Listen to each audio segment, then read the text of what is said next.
Right. Even if you go to the poll Kevin and not McCarthy. Republican or Democrat, I think it was maybe 3 months ago, independents believe the greatest threat to democracy was Joe Biden getting reelected. And that was independents, not Republican or Democrat. So what you say, you can believe, but that's not what the American public believes. There's a difference between what the American people Sarah think and Lonwell. what's true. So the idea, I don't know why, I don't know what we are, why the defense of Merrick Garland, sure. Donald Trump lied about an election being stolen and then sicked a mob on the Capitol. And it's funny that you roll your eyes at this, Kevin, because you're the one who went down and resurrected him. You want to know what happened just now in the 2024 election? Is we elected the most dangerous, criminal human being, corrupt human being that America has ever elected. And Kevin, you helped him. You're the one who went and got him after. You're welcome. Yeah. You're welcome. Yeah, sure. Thank you. Okay. And have a lot in of doing ground so, you enabled this. And so Joe Biden, the idea that Joe Biden's Justice Department is the problem here, as opposed to Donald Trump, and the fact that he tried to overturn an election and sicked people on the Capitol, is, I don't know if people let you get away with that in rooms all the time, but you should never be allowed to get away with it. So you do realize Stop, President Jason. Trump won the popular vote. Boy, oh boy, oh boy, oh boy, oh boy. So we got to react to this panel of mainstream liberal media propagandists plus Trump supporters at the Deal Book New York Times Summit. Okay, I guess this is a summit where the liberal media hacks can all sit in a circle and cry about why is it that their propaganda didn't work for the last 4 years, right? I'm pretty sure that is what this summit is about. And quite honestly, there were some moments during this summit where you had some real introspection, some truth about why the Democrat Party lost, why they're becoming more and more unpopular, and why the mainstream liberal media is untrustworthy, because they tried really, really, really hard to push propaganda on behalf of the Democrat Party, and they failed, right? The Democrat Party failed and the mainstream liberal media failed. And again, I think the whole point of this little conference thing was for them to all sit around in a circle and to cope over the reality that they're no longer as powerful or as relevant as they were before in the past. And I think that's the point that Van Jones was in the Philly suburbs. And I'm telling you, we are way off. The entire political class is way off. First of all, digital is a new door knocking. Mm-hmm.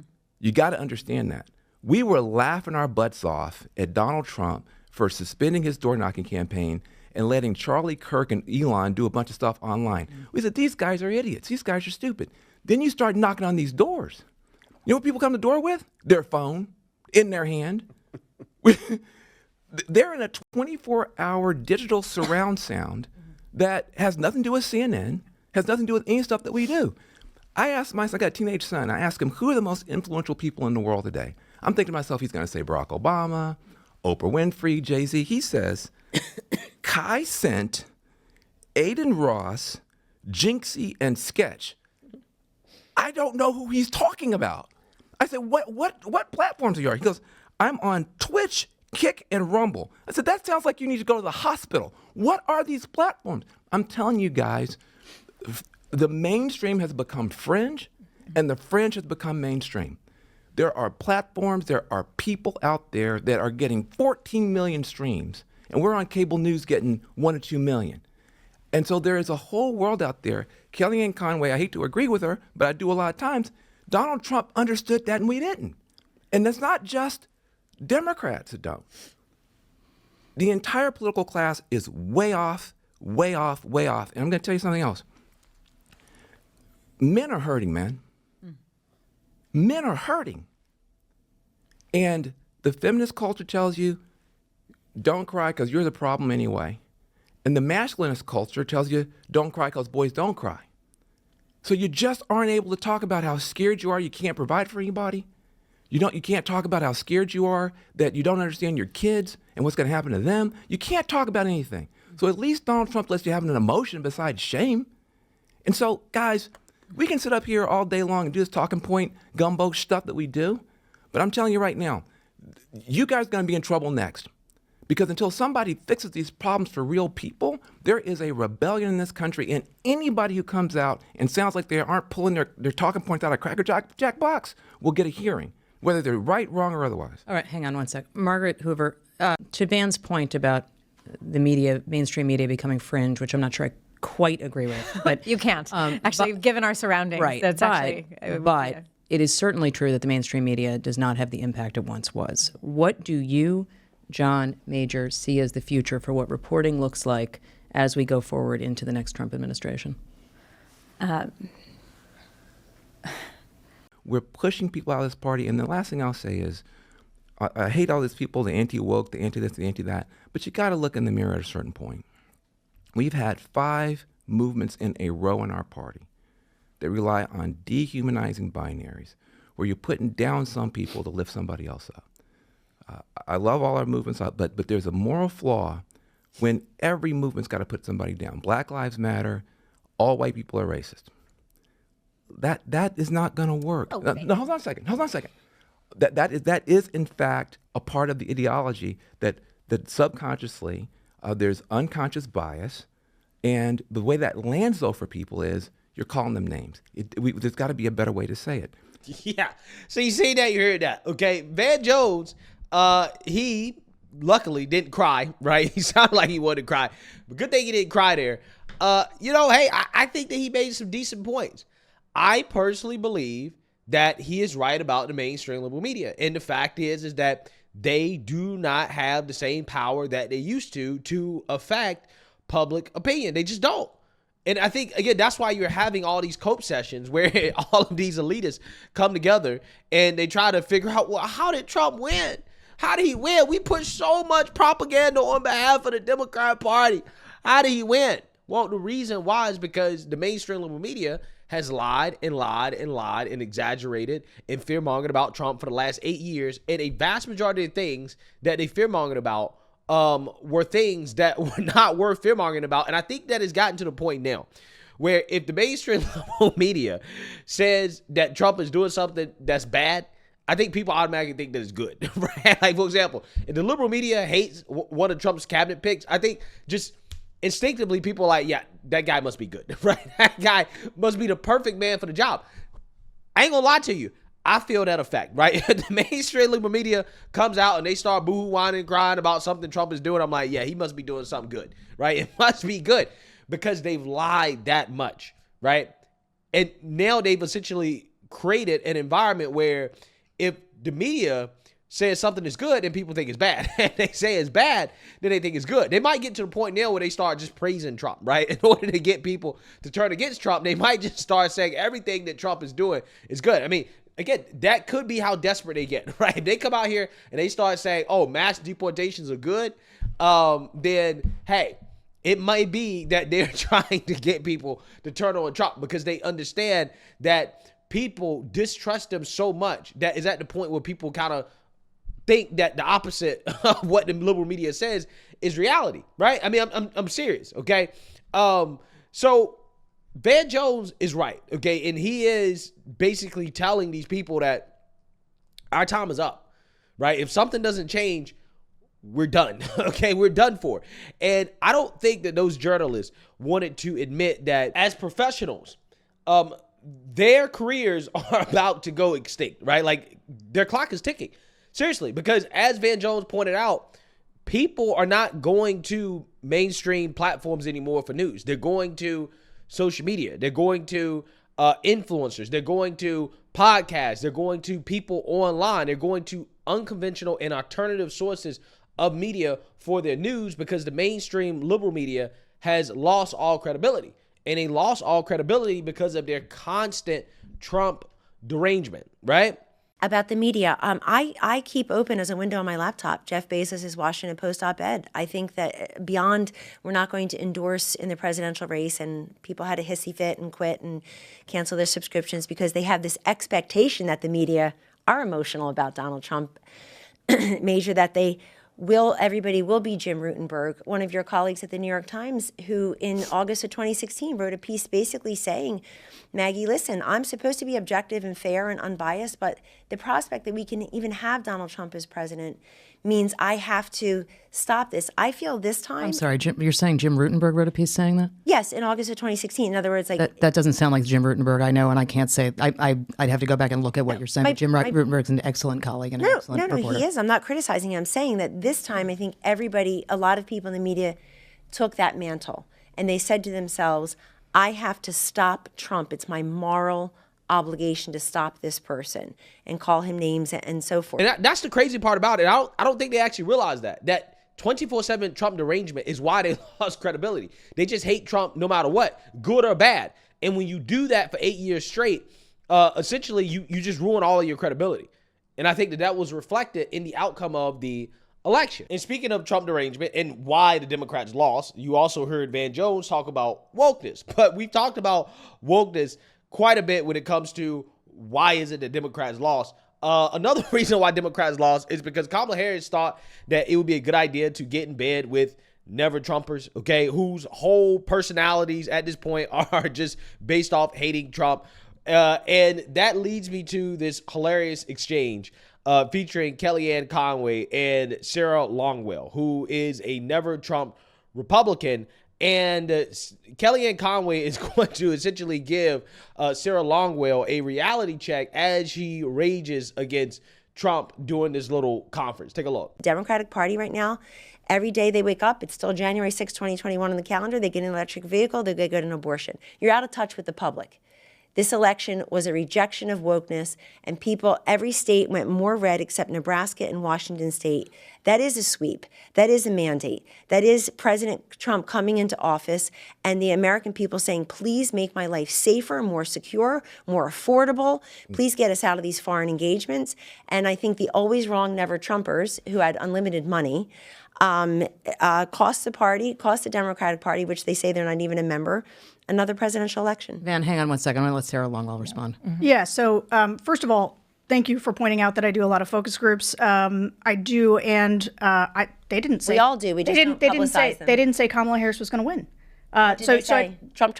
Okay. No, you have stage 5 Trump derangement syndrome. Yes, we're on I a get podcast, it. Sure. No one is figuring. Yeah, that's right. I think you guys are bad people who are bad. Yes, are bad for the country. Yes, that's right. Who attacked the Constitution. Stop. Donald Trump. Stop. Yeah, people. Stop. Yes, No, that's right. this is what they do. So here's the thing: the voters. Just let Kellyanne let her. No. I'm gonna.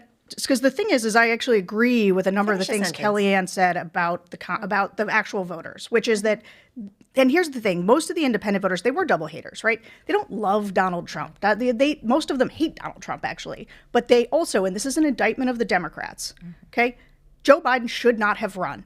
He was too old, and every voter said it. It was in all of the data that Joe Biden should not be the nominee. He should have been a one-term president who was a bridge and let the party have a primary. That is the only thing that you can retcon at this moment and go back and say what would have been different. Kamala Harris coming in with 100 days left wasn't going to do the trick. And I think that she so exceeded expectations, though, in terms of where the low expectations for her were. She increased her favorables, and that allowed Democrats to sort of go back to something Kevin McCarthy was saying. You know, they were able to make it extremely close in the House. The Republicans are still losing House seats right now. It's going to be like a 3-seat majority. They held on to a lot of places in the Senate where Democratic senators overperformed Kamala Harris. And so Donald Trump didn't have the same coattails. But what was happening? Is it because there's some great, thing about Donald Trump, or were people so angry about inflation? So angry about a lot of COVID. There's still a lot of COVID hangover. They were so angry about immigration. Democrats have no answer, no plan on immigration, and voters really care about it. And so, I think that, and when I say, there's a lot about what voters think that comes from the fact that people lie to them, right? They were lied to about the 2020 election being stolen. It's interesting to hear Kevin talk about 2020 right now and essentially in the frame that Joe Biden won, because that is not a given in the Republican Party. They lie to people all the time. Donald Trump is a professional liar, and as a result, but they are better at working the media channels. Democrats are stupid. You're sitting here saying the American people are stupid. No, I'm saying you guys are better at I don't talking. know I'm who you saying guys is. It's like football team? The Trump campaign. The Trump went everywhere. ridiculous, JD Vance respectfully. went everywhere, right? They went on every podcast. They talked to every person, and Joe Biden. Yeah, so the thing that I really, really, really don't like about these people in the media when it comes to evaluating the election results, why Democrats lost, why Trump won, they never give Trump credit for actually having a great presidency, right? I mean, I think that's honestly what it comes down to. Yes, Democrats were bad, okay? Biden's presidency was one of the worst presidencies in American history, right? Definitely one of the worst presidencies of the 21st century. But Trump's first presidency was great. I think that's the number one thing. I think that's what they're missing. Now, this never Trumper tries to pretend as if, oh, well, the American vote, they didn't love Trump. They just hated Joe Biden and Kamala Harris. I'm like, nah, I don't necessarily agree with that. I actually really do believe that a lot of people that voted for Trump actually voted for him because they like him. But you actually can't say that about Kamala Harris and Joe Biden because the people that voted for Kamala Harris, a lot of them just hate Trump. They weren't voting for Kamala. They didn't necessarily like her. They just hated Trump. Okay, so I think this never Trumper actually is still not really in tune with reality. Okay, even though some of the things that she said were, somewhat true about Kamala, never really reaching out to alternative media sources and going on the same platforms that Trump was going on. And also on top of that, how the Democrats probably lost when Joe Biden decided that he wasn't going to drop out of the Democrat primary earlier, right? When he first decided that he was going to rerun for president. That is probably when the Democrats were doomed. But ultimately, in the day, I mean, that's the fault of the Democrats and the media, because the media had the power to push Joe Biden out of the race. If they were truthful about Joe Biden, if they were truthful about the state of the economy, if they were truthful about crime, and they were truthful about illegal immigration, Biden would have been pushed out of the race a long time ago. We saw what the media did to Joe Biden after the debate. Part of the reason why Joe Biden had to drop out is because not only did the Democrats turn on him, the media turned on him.